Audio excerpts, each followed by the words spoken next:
Good morning, everyone. I'm Dr. Deeksha, Senior Resident in RP Center, AIMS.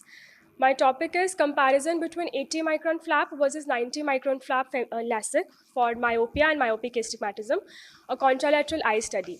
We have no financial interest to disclose. So, femtosecond LASIK has been developed rapidly for myopia and astigmatism correction with high accuracy and predictability in flap thickness creation. But why do you want to attempt a 80 micron flap? Because the thinnest flap should be attempted considering the overall thickness of corneal epithelium plus Bowman's membrane, which comes around like 60 to 70 microns, and hence the thinnest, safest flap would be 80 microns. So we studied to compare the safety, efficacy, and outcomes of 80 micron flap versus a more established 90 microns femtosecond LASIK flap. So this was a randomized contralateral eye study conducted at our center from November 21 to December 21. 48 eyes of 24 patients were included with the mean refractive error of -2 to -8 diopter, and percentage tissue alteration were less than 40 years and aged more than 18 years. And all the flaps were made on Vizumax 500 using flap construction, and MEL 90 was used for refractive treatment. Patients with dry eye, keratoconus, those who were unwilling to give consent, or any systemic illness and other contraindications for LASIK were excluded. So in the results, we had 86 eyes of 43 patients, and the mean decimal uncorrected distance visual acuity was comparable between both the groups. The higher order aberration profile between the two groups was also comparable, and there was no incidence of suction loss. The prevalence of OBL was similar again in both 80 and 90 microns group. So here a representative case. This was a 28-year-old male. The refractive error in the right eye was -4.5 sphere and -2.25 cylinder at 20 degrees. Similarly, the left eye had 4.5 sphere with 1.75 cylinder. The pachymetry was 537 and 545 in both the eyes. With 100 micron flap, the calculated percentage tissue ablation was around 39.9 and 37.9%, which is quite high. Whereas for 80 microns, the similar value was 36 and 34%, and hence the patient was included in our study and was planned for right eye 80 and left eye 90 micron LASIK. This is the pre-op corvis of the patient, where we can see there is no contraindication for the surgery. And post-operatively, again, we can see the good biomechanical strength. And hence, when we have a safe option, then why do you want to cut more tissue? And hence, the use of ultra-thin flaps with Zeiss Vizumax 500 was safe, reliable, and reproducible. So both 80 and 90 micron flaps showed excellent post-operative visual acuity and can be safely used to maintain a safe percentage of tissue altered. Thank you.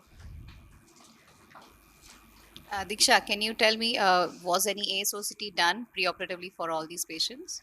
Preoperatively, epithelial thickness was done, and any patients who had epithelial thickness more than like 60, those were excluded.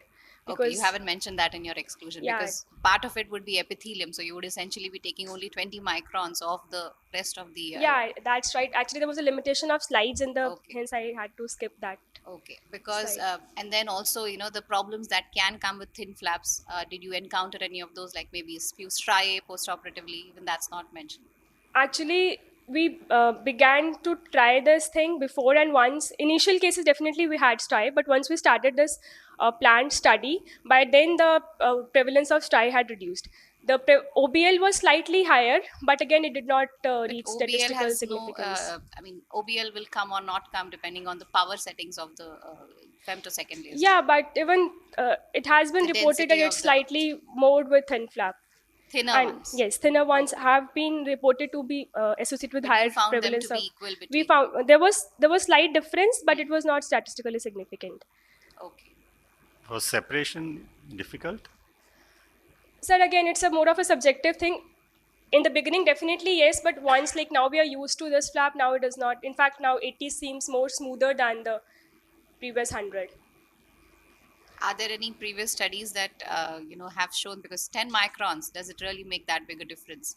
Yeah, that definitely I agree. But again, when we can save 10, because sometimes the decision of refractive surgery, laser refractive surgery versus ICL, again, when in cases of borderline cases, when you're ablating already 40 diopters, or 40% of the tissue, in those cases, this can be an option when patient does not want to go for phakic IOL. So then the question comes, where are you measuring your corneal thickness from? See, 10 microns is itself a variability between two machines. Where do you measure your that is definitely a no, where are these limitation. measured from? These the post-operative was measured on ASO3 No, and preoperative. The Preoperative corneal Preoperative thickness. corneal thickness was taken from pentacam. Okay, and if you've ever seen the same eye with an anterior segmentosity or anybody which has optical coherence, you're going to find that cornea to be thin, Yeah, and almost to the tune of 20 microns. even the measurement is again manual on ASOCT most of the time, so that also varies. How is it manual in the sense? I think on pentacam it is automated, but sometimes on ASOCT, It's a non-invasive measurement. On anterior segmentosity is not a touch machine. no, the value of the central corneal thickness, which is measured by the calipers on an ASOCT, that can also have variability in like True. So a various. non-invasive one is what my concept. What I'm trying to understand is how does 10 micron make a difference? Are there previous studies also? Yes, previous studies have shown, but they are not large sample size studies, and hence that we have to see for a longer follow up if there is actually a Yeah, does significant it help difference. for an ectasia point of view? Yeah, for that we need a longer follow up. Longer follow-up is definitely necessary. Yes.